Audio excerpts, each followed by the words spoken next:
স্বরাষ্ট্র মন্ত্রণালয়ের করণীয়। কিছু অপরাধ আছে, সেটা অপরাধ কমানোর জন্য প্রোঅ্যাক্টিভ কাজ করি আমরা। যেমন মাদক বিরোধী অভিযান চলছে, চাঁদাবাজি সন্ত্রাসী বিরোধী অভিযান চলছে। এটা হচ্ছে অনেকটা প্রোঅ্যাক্টিভ, যাতে এই অপরাধগুলো কম হয়। কিন্তু এই জাতীয় অপরাধগুলো, ধর্ষণ, হত্যা, এগুলো হচ্ছে সংগঠিত হওয়ার পরে পুলিশের যে অ্যাক্টিভিটিস, করণীয়, সে বিষয়ে আমি বলতে পারি। আমরা দায়িত্বে আসার পর এ পর্যন্ত যতগুলো হেনিয়াস ক্রাইম এই জাতীয় হয়েছে, আপনারা কি কেউ একটা ক্রাইমের ক্ষেত্রে বলতে পারবেন যে পুলিশ সর্বোচ্চ চেষ্টা করেনি এবং সংক্ষিপ্ত সময়ের ভিতরে তারা অ্যারেস্ট করতে পারেনি? একটাও নেই। আমার কাছে তালিকা সবগুলো আছে। যদি তার ব্যত্যয় কিছু হয়ে থাকে আপনারা প্রশ্ন তুলতে পারবেন। রামিসার ব্যাপারেও 24 ঘন্টার ভিতরে আসামি গ্রেফতার হয়েছে এবং তার রামিসার যে প্রধান আসামি দর্শক, তার নাম সম্ভবত সোহেল, তার স্ত্রী সহ তাদেরকে গ্রেফতার করা হয়েছে। 164 স্টেটমেন্ট দিয়েছে, জবানবন্দি দিয়েছে মূল আসামি।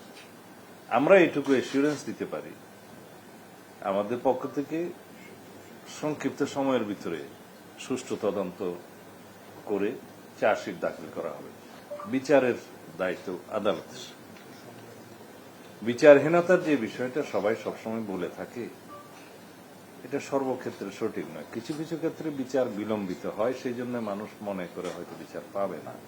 কিন্তু এই জাতীয় ক্রাইমগুলো আমি ইন্টারিম গভর্নমেন্টের সময়ও দেখেছি, আমি তাদেরকে কৃতিত্ব দিতে চাই। সেই সময়েও এই জাতীয় কয়েকটা ঘটনা হলে হেনিয়াস ক্রাইমের সংক্ষিপ্ত সময়ের ভিতরে আইনি ব্যবস্থা, বিচারিক ব্যবস্থা তারা গ্রহণ করেছে। এই ক্ষেত্রেও আমি এইটুকু এসিউরেন্স দিতে পারি যে সম্ভাব্য সংক্ষিপ্ত সময়ের ভিতরে একটা দৃষ্টান্তমূলক বিচার সম্পন্ন হবে। সাজার কথা তো আমি বলতে পারবো না। Presenting Walton Crystal Series. Switch to premium. Switch to Crystal. অন্যান্য যে সমস্ত বিষয় এখানে আমি বলতে পারি, যেমন আমরা দায়িত্ব নেওয়ার পর তনু হত্যা মামলাটি সহ আরো কিছু মামলা আমরা লিস্টেড করেছি, যেগুলো অনেকটা দীর্ঘদিন যাবৎ বিচারিক প্রক্রিয়ার মধ্যে সক্ষম হয় নাই, সেগুলো আমরা অ্যাড্রেস করেছি। যেমন তনু হত্যা মামলার একজন আসামি আমরা অ্যারেস্ট করে তার সাথে ডিএনএ ম্যাচিং করার বিষয়টা এখন প্রক্রিয়ায়। আরো 2 জন আসামি আছে, ইতিমধ্যে আরো একজন আসামি শনাক্ত করা গেছে, যার রক্ত পাওয়া গেছে, ডিএনএ টেস্টে 3 জনের স্পার্ম পাওয়া গেছে খুব সম্ভবত। এগুলো মিলিয়ে দেখা হচ্ছে এবং আশা করি এটা ন্যায় বিচার প্রতিষ্ঠা করা যাবে। এছাড়া কুমিল্লার সংঘবদ্ধভাবে যে একটা ধর্ষণের ঘটনা হয়েছে, সব আসামিকে গ্রেফতার করা হয়েছে। তারপরে বগুড়ার তরুণী ধর্ষণের বিষয়ে আমরা সংক্ষিপ্ত সময়ের মধ্যেই এগুলো সব আসামিকে হাতে নাতে গ্রেফতার করা হয়েছে। কাপাসিয়ায় 5 খুনের ঘটনায় তাদেরকে গ্রেফতার করতে আমরা সক্ষম হয়েছি। ঢাকার মান্ডায় প্রবাসী হত্যাকাণ্ডের বিষয়েও এই হত্যাকাণ্ডে জড়িত থাকার অভিযোগে 2 জন নারীকে গ্রেফতার করা হয়েছে। এছাড়া বিভিন্ন সময়ে আমাদের যে অভিযান, চিরুনি অভিযান, সেটা ডিএমপির এখানে ঢাকা মেট্রোপলিটন পুলিশের মিরপুরে, তারপর অস্ত্র মাদক উদ্ধার অভিযান মোহাম্মদপুর ও শেরেবাংলা নগরে, তারপরে আমাদের মে মাসের প্রথম সপ্তাহে ঢাকার মোহাম্মদপুর, শেরেবাংলা নগর, আদাবর এলাকায় যে ব্লক রিট চলছে, সেটা আমরা এখানে সফলতা অর্জন করেছি। পেশাদার অনেক অপরাধীকে আমরা গ্রেফতার করতে সক্ষম হয়েছি এবং অনেকেই দীর্ঘদিন যাবৎ আইনের চোখে ধুলো দিয়ে যেভাবে পালিয়েছিল তাদেরকে আমরা গ্রেফতার করতে সক্ষম হয়েছি। এখন যাত্রাবাড়ি থানাতেও একইভাবে আমরা অনেক ওয়ারেন্টভুক্ত আসামি, ছিনতাইকারী, তাদেরকে প্রায় 41 জন আমরা গত কয়েকদিন মে মাসের 18 এবং 19 তারিখে আমরা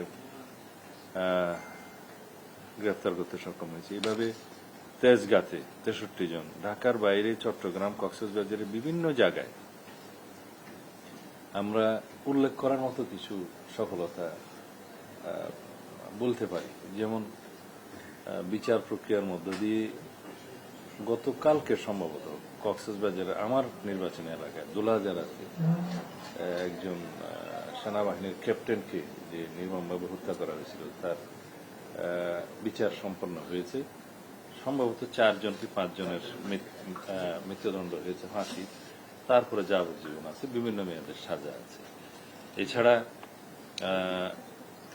উখিয়া টেকনাফেও র্যাব 15 অভিযান চালিয়ে বিভিন্ন মামলায় পলাতক দীর্ঘদিনের আসামি অনেককেই গ্রেফতার করেছে।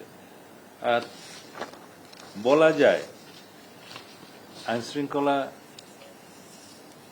এটা সমুন্নত রাখার জন্য দেশের জননিরাপত্তা এবং জনপ্রত্যাশা অনুযায়ী শান্তি নিশ্চিত করার জন্য যা যা কিছু করার দরকার আমরা করার চেষ্টা করছি। আর পুলিশ সিস্টেমের মধ্যে আমরা অনেক রিফর্ম, অনেক সংস্কার করার চেষ্টা করছি। আমাদের অনেক কিছু করার বাকি আছে, সেটা আমরা মানি, কিন্তু সরকারের বয়স তো প্রায় 3 মাস। তো 3 মাসে আমরা কেবল সবকিছু রিফর্ম করে সুষ্ঠুভাবে সামনের দিনে কিভাবে আমরা কাজ করব, এই পলিসিগুলো, এই সিদ্ধান্তগুলো নিতেই সময় লাগে। তার মধ্যে আমরা যে অ্যাকশনটা করেছি, আশা করি আপনারা কষ্ট করে সেটার কৃতিত্ব দিতে পারবেন আমাদের।